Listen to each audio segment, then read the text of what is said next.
it on the tanker through the weather.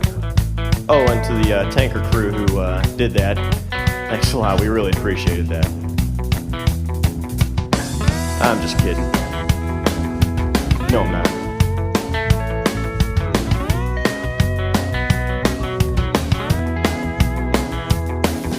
Well, there I was, crossing the pond, and you could see that I wasn't exactly fond of all the... So there I was, as I was looking at the buttstock of a LaRue 308 AR-15 rifle. Not AR-15, AR-10. With the H-60 hover in the background.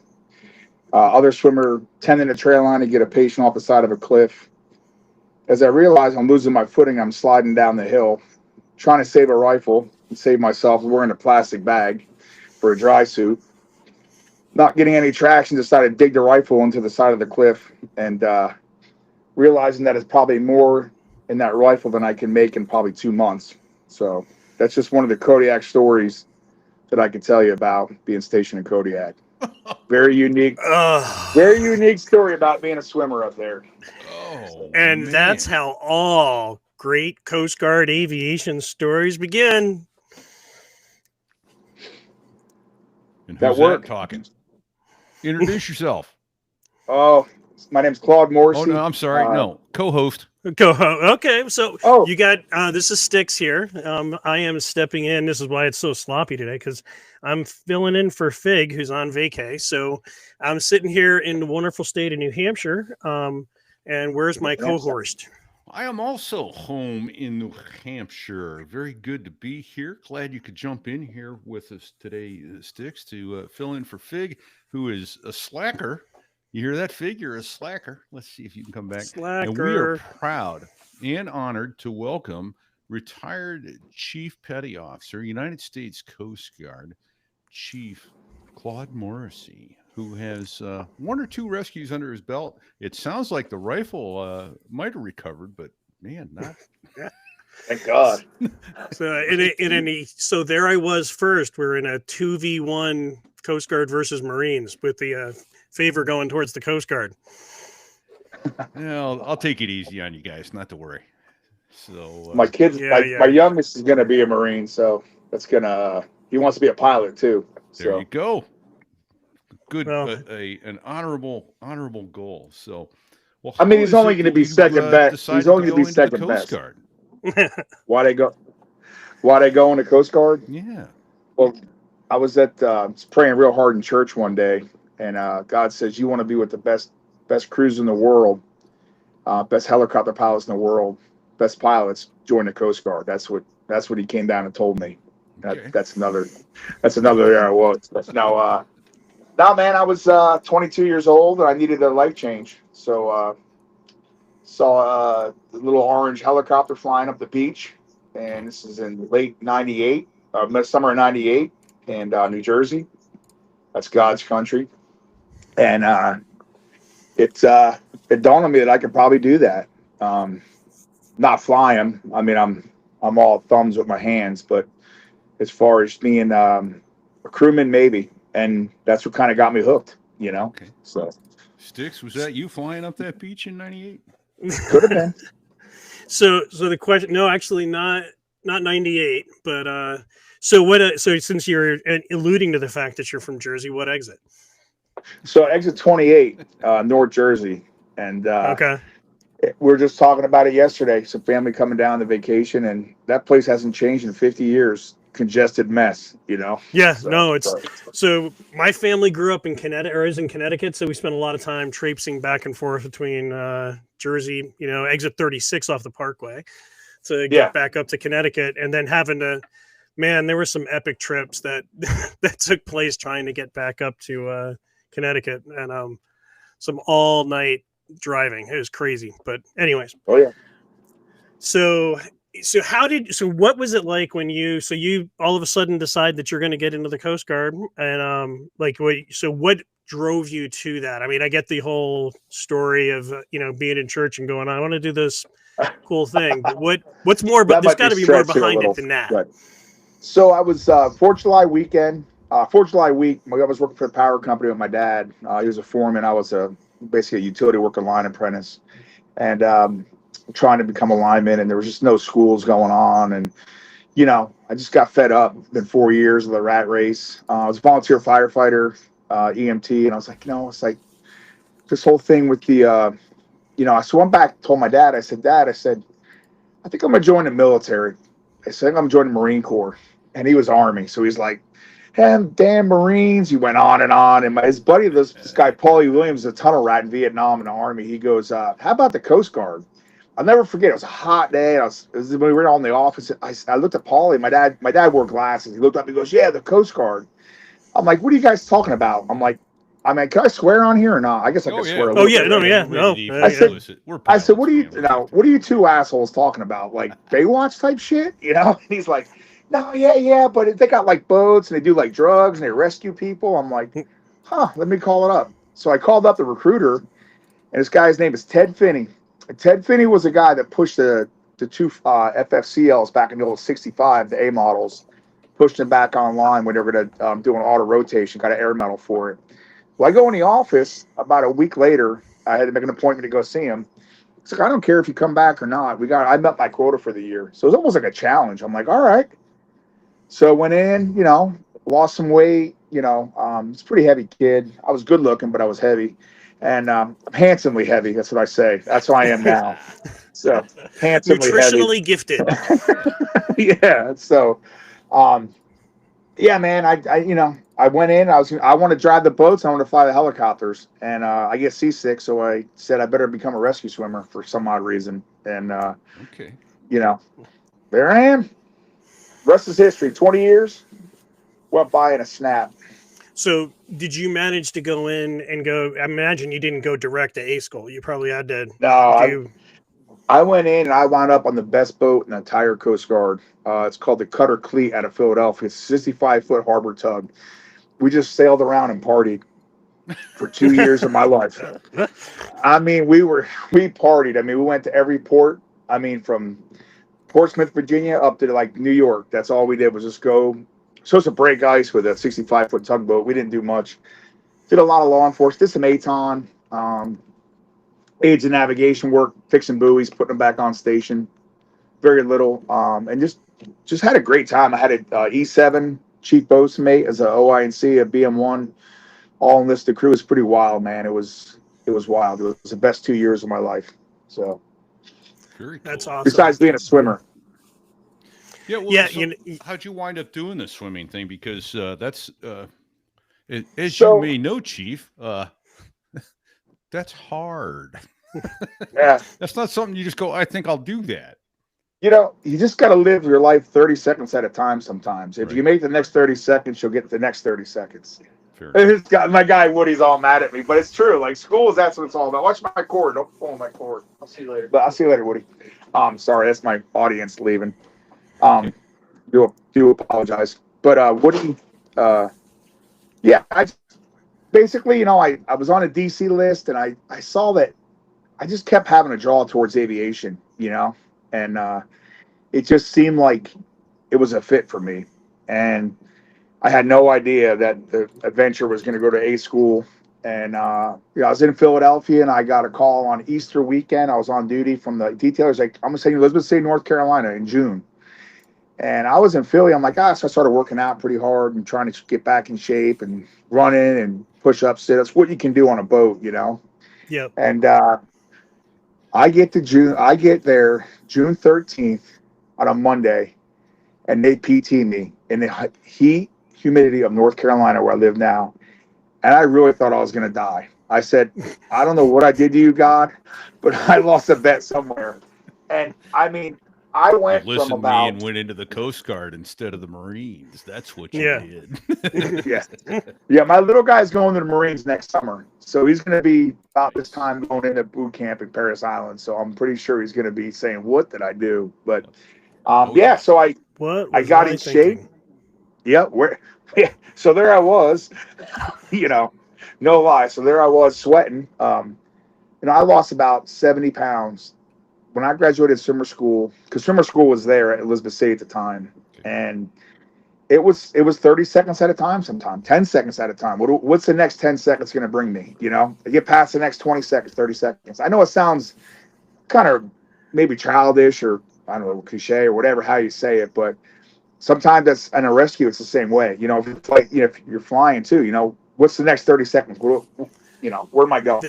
That makes absolutely perfect sense. Because when you're in that kind of environment where there's just so much stuff going on and you're dealing with all of these pressures, or just the physical pain of what it is, you're living in. I'm not worried about the next hour. I'm worried about the next minute, and then the minute after that. Yep.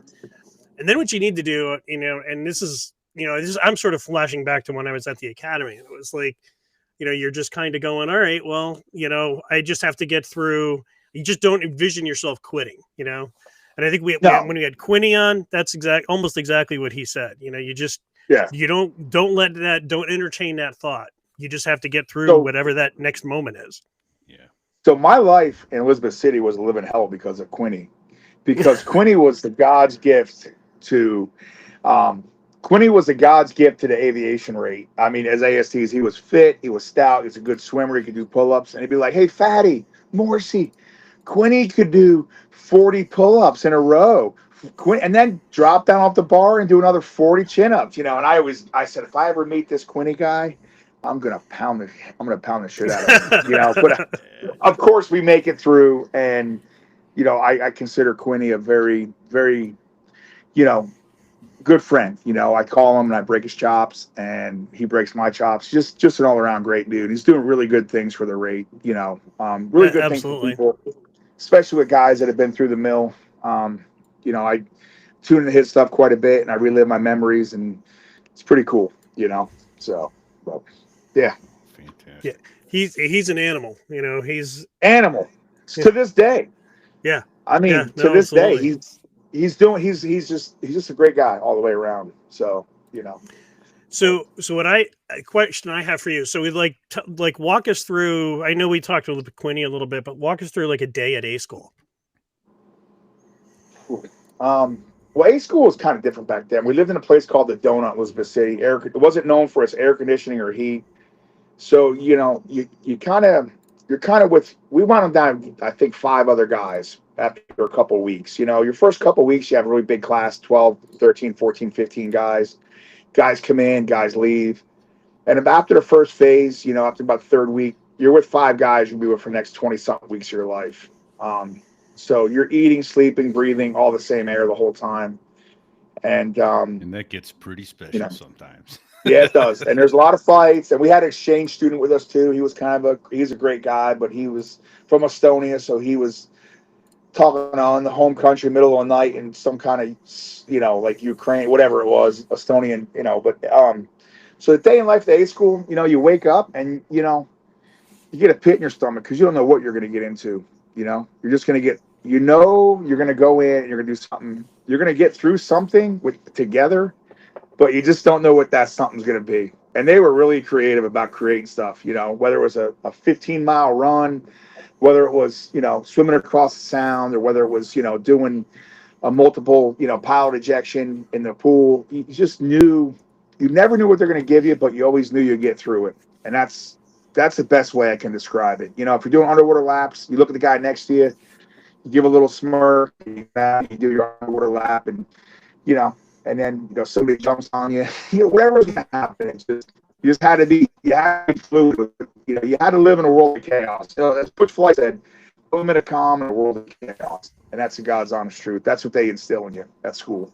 So, how long did some it guys take you to got it, start some guys developing that cohesion, though, as opposed to worrying about yourself? When did you realize that you had to work as a team to get through this? I don't think there's any one thing as a team. I think it's support, because when you go out there, you're alone. So there's no sure. The team thing comes when you're in a helicopter, when you're on a helicopter crew. After your first couple SAR cases, that's when the cohesion of a team comes in. But you knew you had to support each other in the pool where you could, because you're there alone so there you are in the middle of the night, right? So there I was, middle of the night, all alone, Yeah. But after about the first phase, you kind of realize you're going to have you're really going to have a good class, and you start, confiding in each other. So I'd say the first 4 weeks, You know, you're so how many you're eating, phases are sleeping, there all to that. it? There's 3 phases. There was the first phase, second phase, third phase. First phase is kind of your life saving skills. You know, getting in shape. Second phase is more technical. Getting ready for parachutes. We sew as rescue swimmers, so we had that part to worry about. You know, our stitching's correct and everything else. We do paraloft stuff.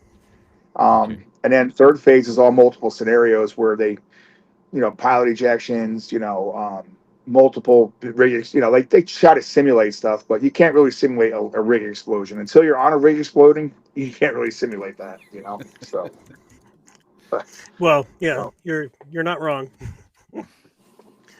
So, you know, it's kind of funny in terms of simulation. You know, one of the things that I had done briefly is I had worked on a New Jersey EMS state task force, just sort of like a mass casualty type unit in New Jersey, and we were looking for like a training type event, so we ended up selecting Ozfest, which was 3 days of heavy metal music and short of creating your own natural disaster.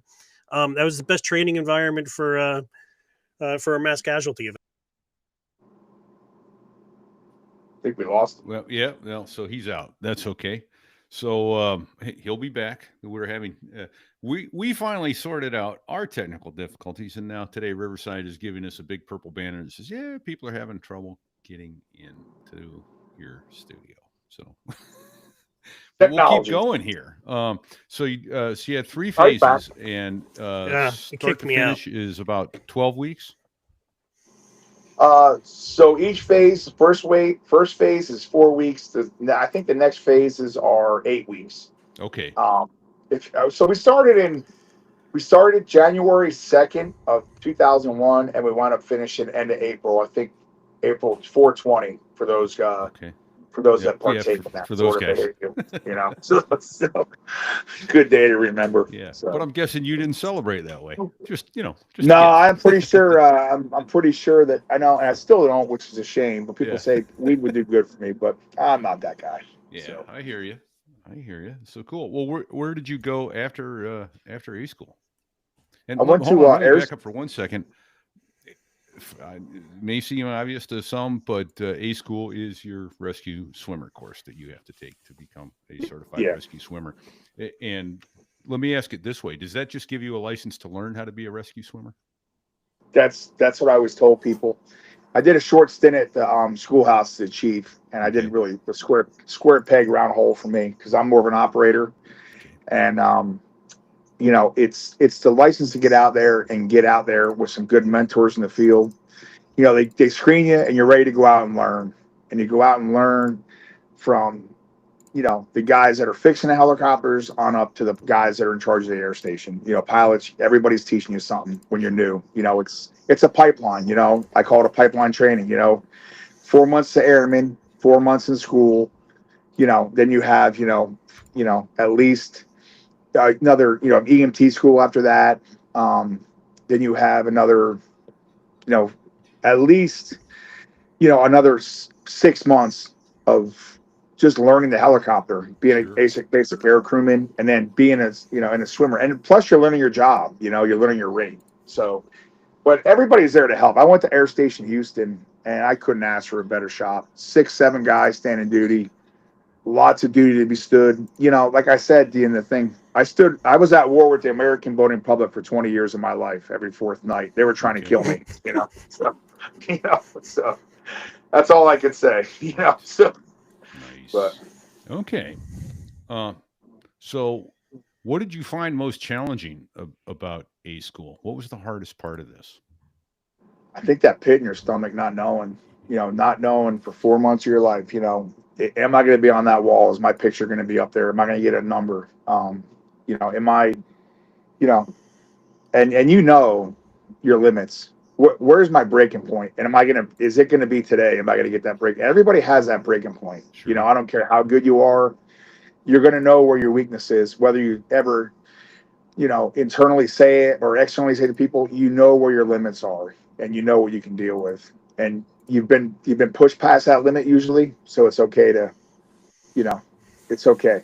So, but you know, that was my thing and after the end of 4 or 5 months, you're tired. So, Yeah. I was ready to be done. I was ready to heal. I was ready to, I was in the best shape of my life. I was 215 pounds, and now I'm 315. So it's probably 25 years and 100 pounds ago, but Right on. No, it's that's a great life, So, well, then what was the most fun or the easiest part that you look back on that, seemed to challenge others? Like, for instance, I always did well with swimming. I grew up from the time I was 2 or 3 years old. I was getting thrown in the pool, and my great Yep. grandfather was a championship swimmer.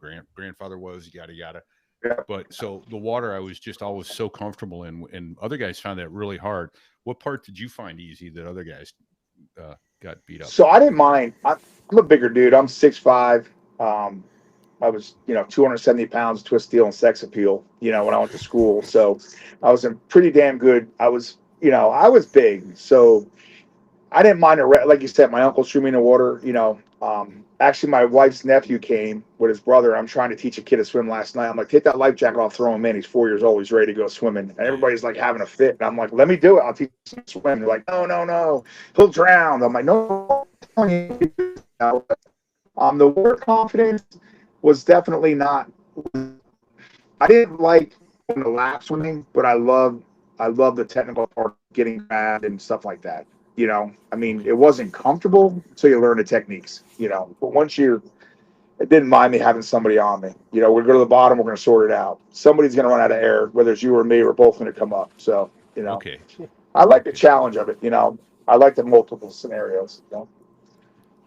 Oh, actually, I want you to step back 1 second. So, I mean, you're talking about multis. I know what you're talking about, but I don't think those who are unanointed to the rescue community don't understand what multis is all about. So the word multi, and I apologize, is multiple survivors in the water. That's one of your biggest, scariest. For a helicopter to pull up on scene and you see like the Alaska Ranger where there's, 10 or 15, 20 lights strobing and they're scattered across the ocean and you're like, oh my God, time to go to work. It's multiple survivors, multiple people in the water. That's what we're looking at. That's what we train for. Worst case scenario, five people on a fishing boat that are in a life raft. You got to swim out of the life raft, get to the helicopter. So multiple survivors. And it's a scenario. Could be a rig explosion. It could be a sinking sailboat. Could be a fishing boat that exploded. A rig exploded. Helicopter crash is one of my bigger ones in the Gulf of Mexico. So, lots of people is what scares you because you're in charge. When we get down there, you've got, they're okay. We're rescued, and you're like, oh my God, I got to get these people out. You're 270 miles.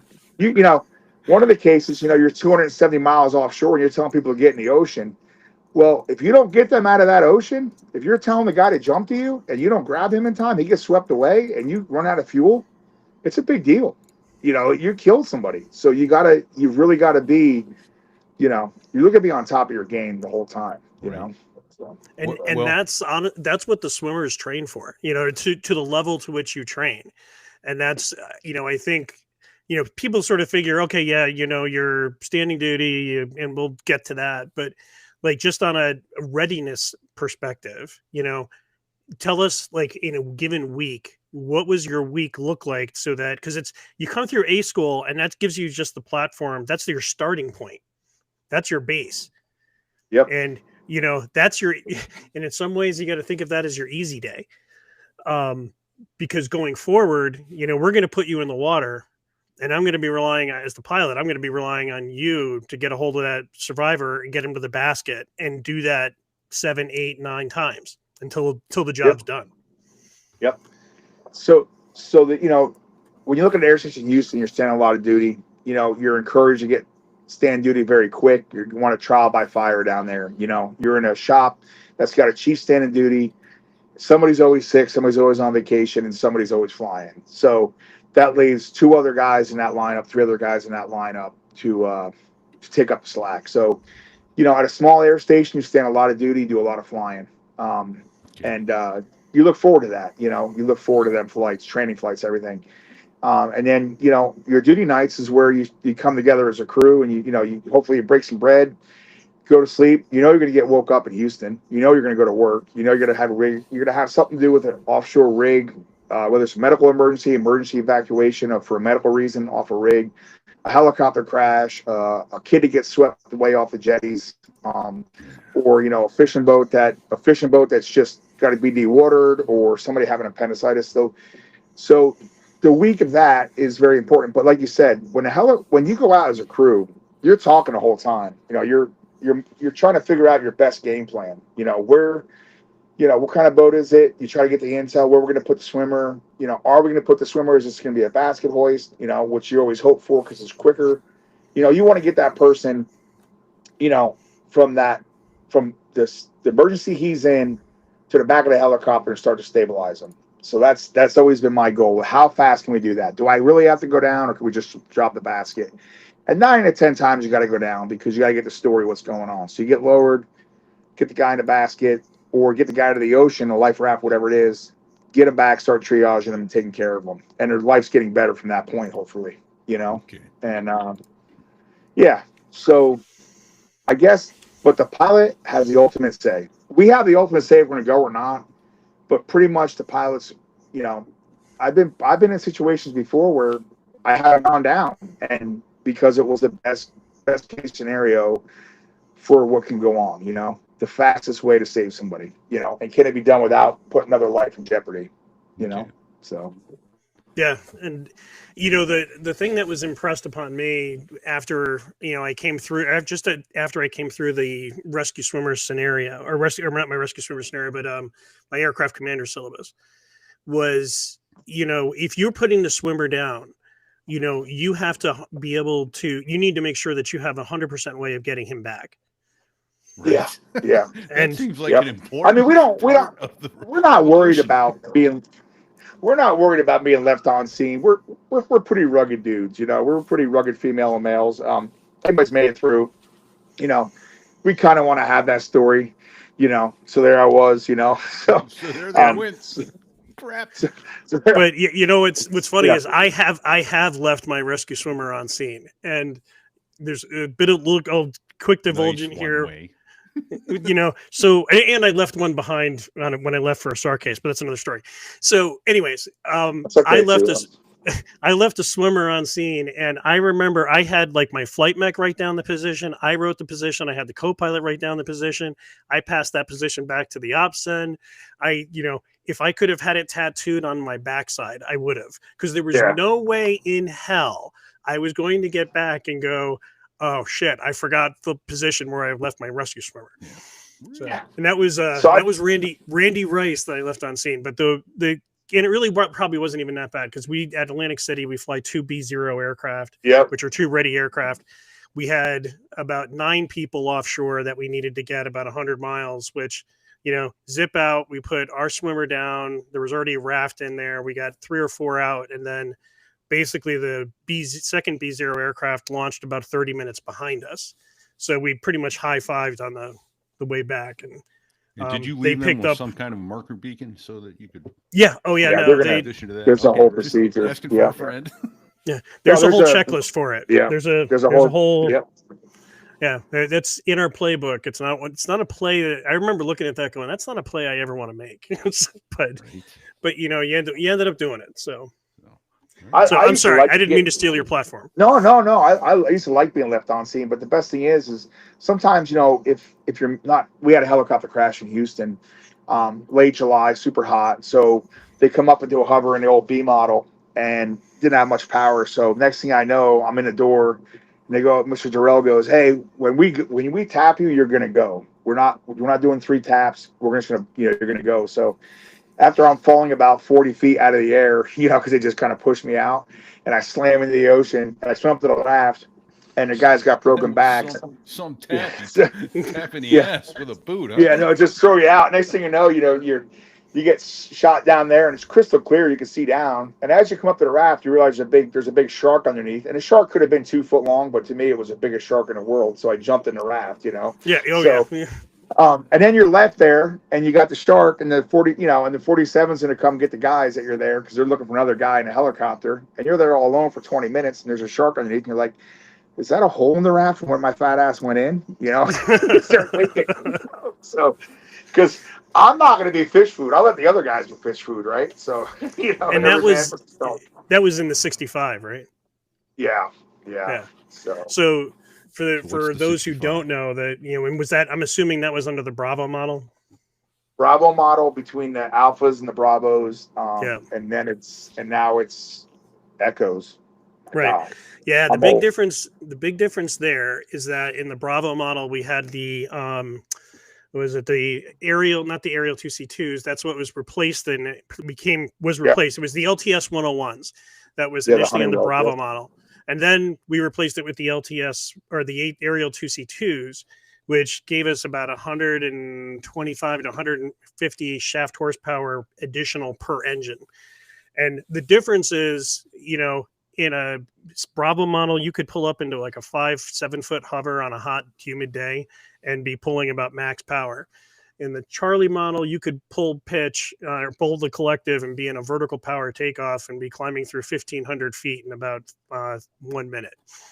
So it was, but it was interesting because as Bravo model operators, we learned how to manage our power really well.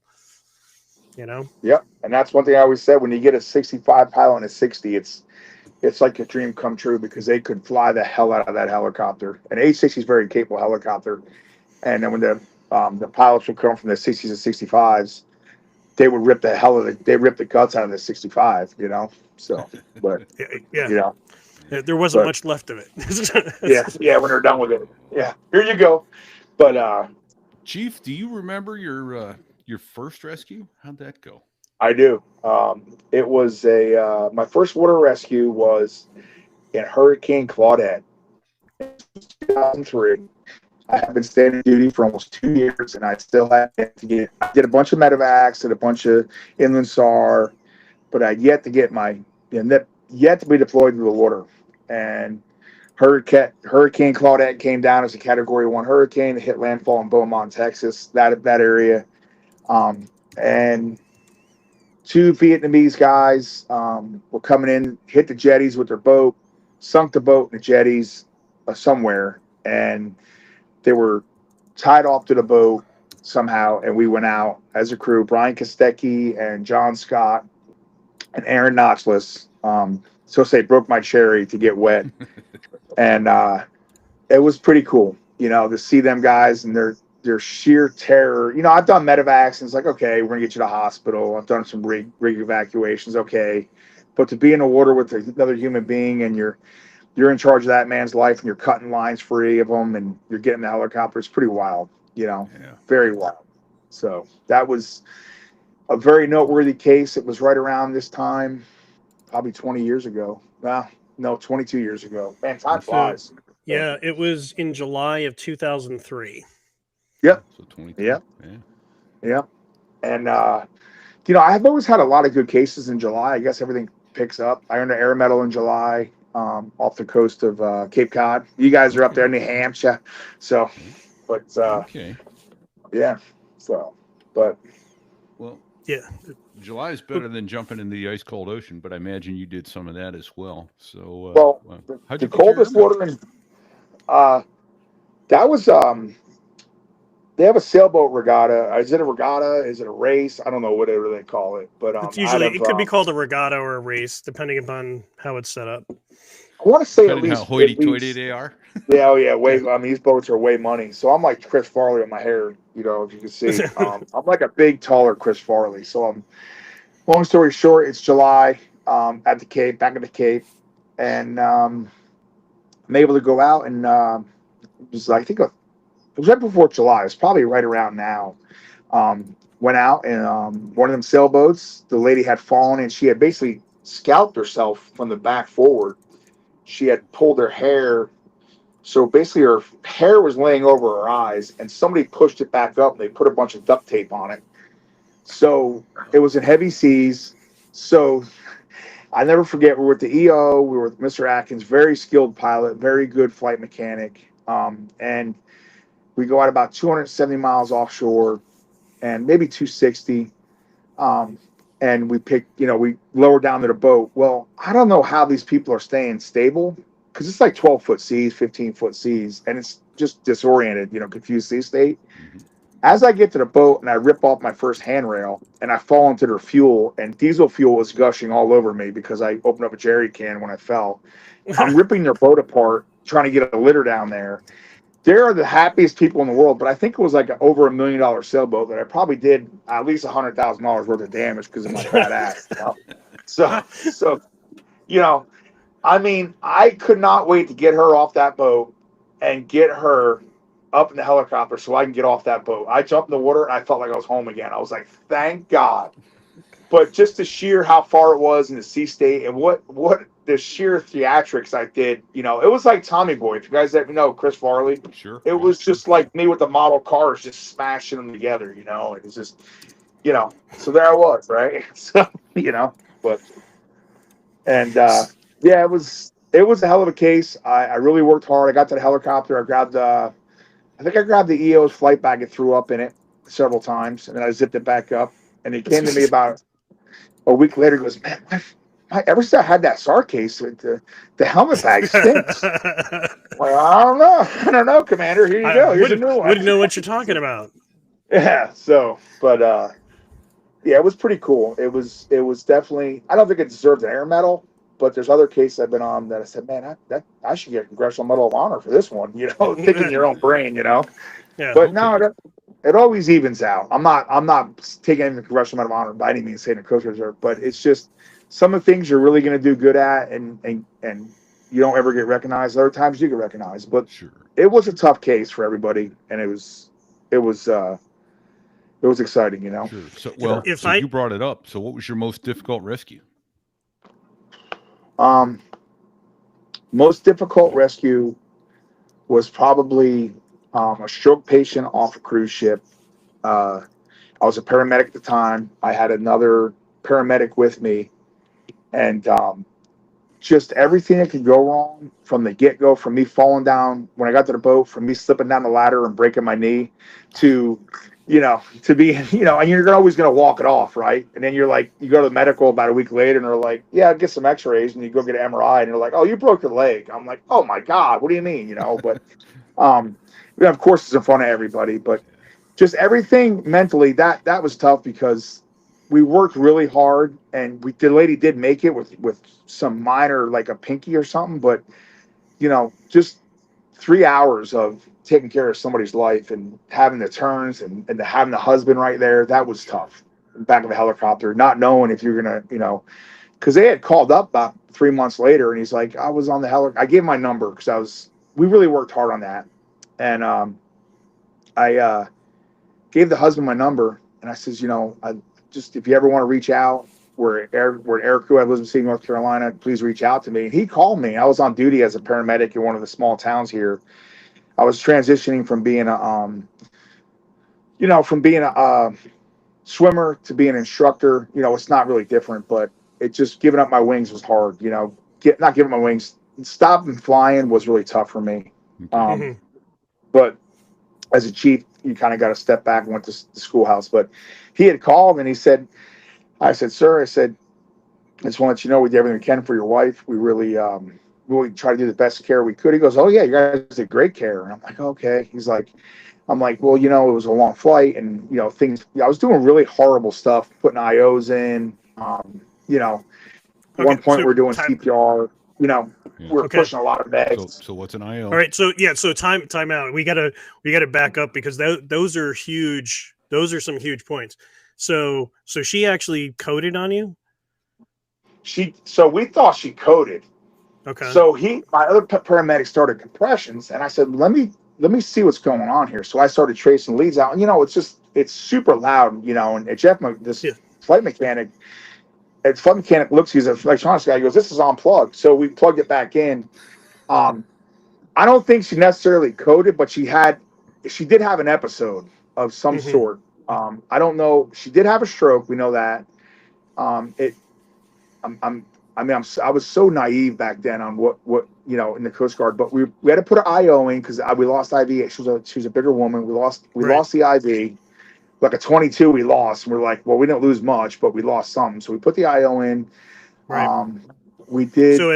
So just I'm going to interrupt you. I apologize, but an IO is an interosseous line. So that is effectively take a Black & Decker drill and put a heavy, large gauge needle on it, and you're drilling into this woman's bone so that you can get into that, what we call the intermedullary space, or that space in the lower bone where you can now give IV fluids and medications. So it's like having an IV. It is used by like our special forces, our paramedics, so it's a quick, easy IV access, especially when you have somebody who you can't get an IV on.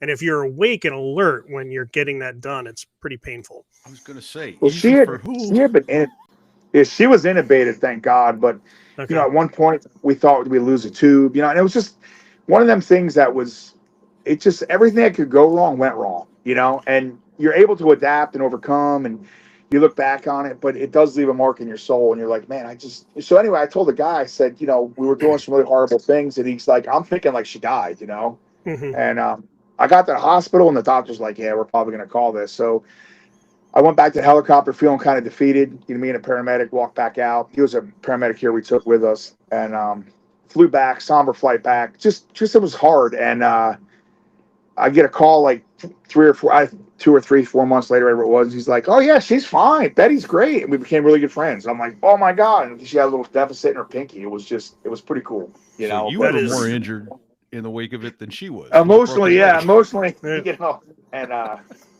so that you were assholes and elbows in the back of the helicopter trying to keep her alive. Yeah.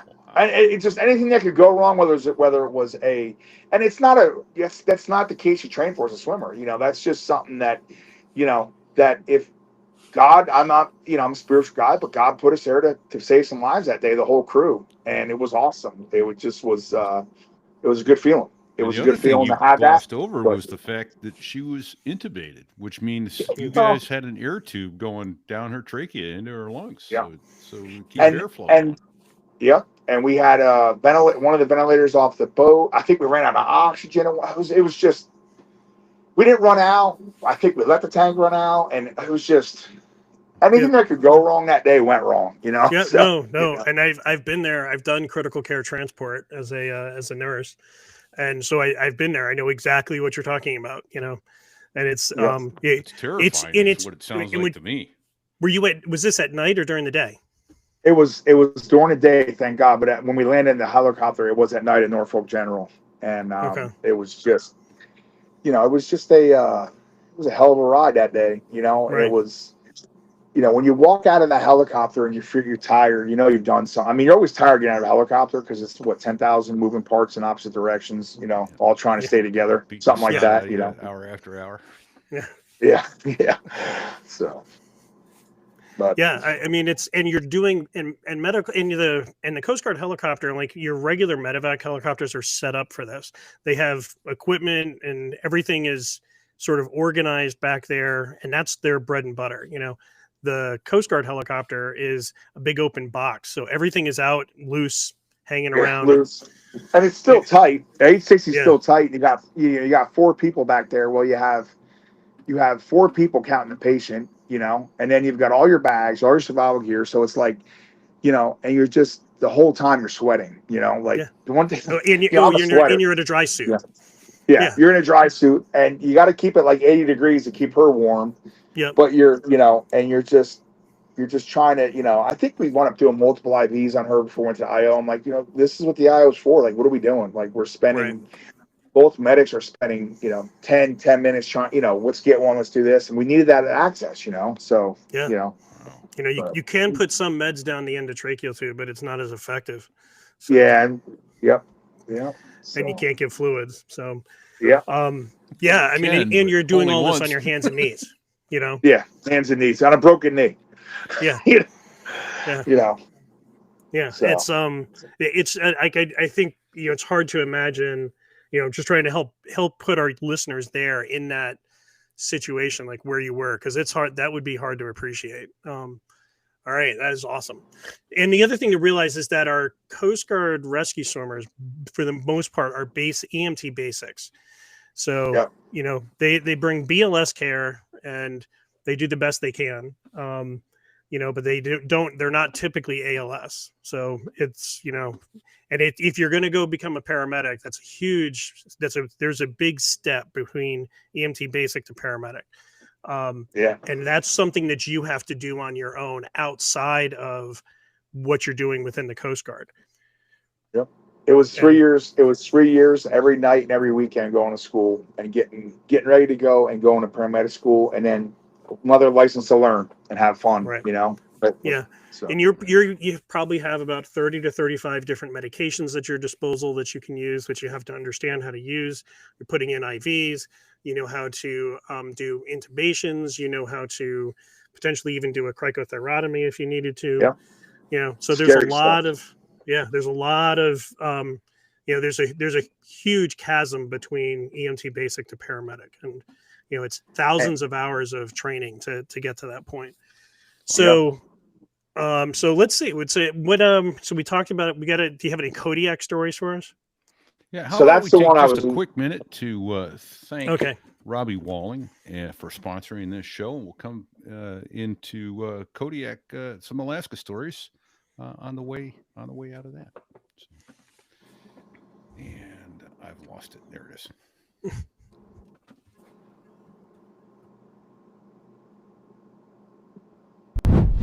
So there I was, staring at my retirement account, thinking, man, I should have talked to Robbie Walling at HSI Wealth Strategies about 20 years ago. Oh, I had a budget, a spreadsheet, a dream, but in reality, that's not enough, Fig. Repeat. I've known Robbie for over a decade, and let me tell you, the guy's as solid as they come. In addition to HSI Wealth Strategies, you know, he's an Air National Guard pilot. He's an aircraft commander in a C-130. He's sharp as a tack, and he gets us. Military and airline pilots aren't your average 9-to-5 crowd, and HSI isn't your average financial group. Well, exactly. We're smart folks. Just ask us, right? I mean, we know how to plan a flight down to the minute. But planning a 30-year retirement, well, that's a whole different airspace there, man. And HSI knows how to navigate that. You know, on average, their clients end up with, get this, $1.5 million more than folks going it alone. Not because you're doing anything wrong, but because HSI knows strategies that most of us were never taught. It's not about working harder. It's about working smarter. How many times have we heard that over our career, right? And yet we insist on not doing it so much to ourselves, right? You know? But here's the kicker. Look, right? It's not what you save. It's what you keep. Okay? Right? Boom. I mean, think about it. Between taxes and timing and the unexpected, because that never happens, you can lose altitude fast without the right plan. I wish I'd known that when I started out. But this is your chance to avoid the common pitfalls that you just don't think about without a solid financial planning background. Right. I mean, you wouldn't fly a long-haul flight without a fuel plan, right? Yeah. I mean, you should know that. So why approach retirement that way? Because we're basically talking about kind of the same thing. Yeah. I talked to a guy, he's one of my peers, who has put money in all the right places, but had no idea that he was setting himself up for like a tax meltdown down the road. Smart guy. He just didn't have the right map. Yeah, right. I mean, Uncle Sam has long fingers that reach way down into your pockets when you least expect it. Right? So let the professionals at HSI do what they do best so you can keep flying safely into retirement. Yeah. Don't be a moron. Call Robbie at 214-538-7030. That's 214-JET-7030. Or email him, robert.walling@nm.com. That's robert.walling, WALLING, @novembermike.com. Look, don't wait until your final approach to start thinking about retirement. Do it now. Your future self will thank you. Trust us. Don't be that guy. Don't do it. Call Robbie. All right. All right. Fantastic. So you opened the show with you talking about being in Alaska. How long were you up there? 4 years, both airframes, H-65 and H-60. So, Okay. Okay. One airframe was for a year, the H-65s. That was offshore Alpat patrols. Alpat was 65 based off a cutter, and that was a lot of fun. Go out, tie to a 378, and go out way offshore looking for illegal fishing or fish search and rescue, whatever they wanted. So, Okay. So 378, was that the length of the ship? That's yeah, the that length was of a the boat. cutter. Sorry. Yeah. Yeah, it's a high endurance cutter. No They're worries. gone now. I think the Philippine Navy has them. So, but, Okay. or they're shaving ladies' legs as razor blades. I don't know where they're at. So, they cut them up in a steel. So, Well, hope it's ladies' legs. yeah. Not dudes. Yeah, could be dudes' private parts. Oh, It's my man. luck. All Come right, back as a show's over, razor. folks. Come back as a razor. I'd be shaving guys' nuts. So, and I digress. Sorry. It's okay. It's Thanks all for good. that imagery. We may never recover. Fantastic. All right. So how long had you been doing this when you got up to Alaska? Because I imagine that's some varsity ball up there all the time. That was my 12th year in the Coast Guard. I was second, making first class. So it was.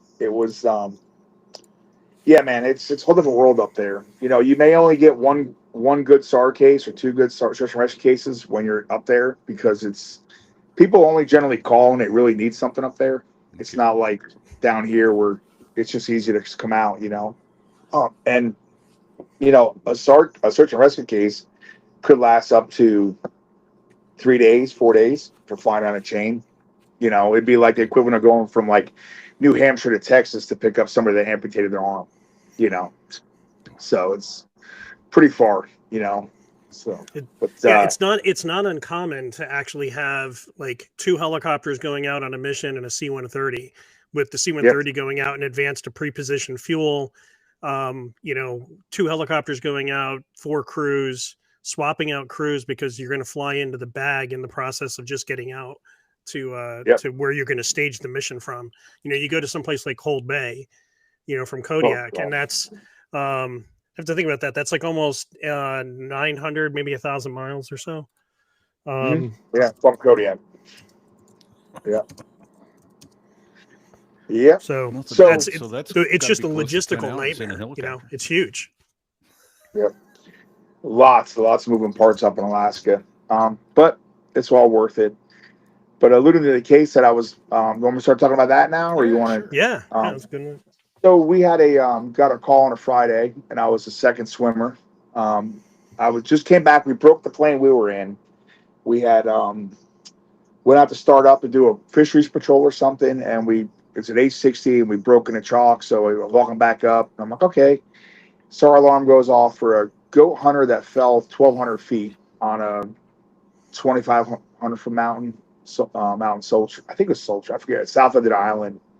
And so Trevor Salt was a new kid, and I look at the chief, Chief Charlie Fowler. He goes, "You want to go with him?" I said, "Yeah, I'll go." I said, "I'll at least get some video of him doing work, Well, we get out there, and it's a sheer cliff, so it's this guy's wedged in some rocks, and his buddy's there, and we're all basically trying. It's only like a 5-minute flight, so we get lowered down and get the litter down, and we're packaging him up, and come to find out he was he's an Alaska airline pilot. Now he's a Coast Guard pilot, or he was a Coast Guard pilot, became an Alaska airline pilot, flying jets, 737s.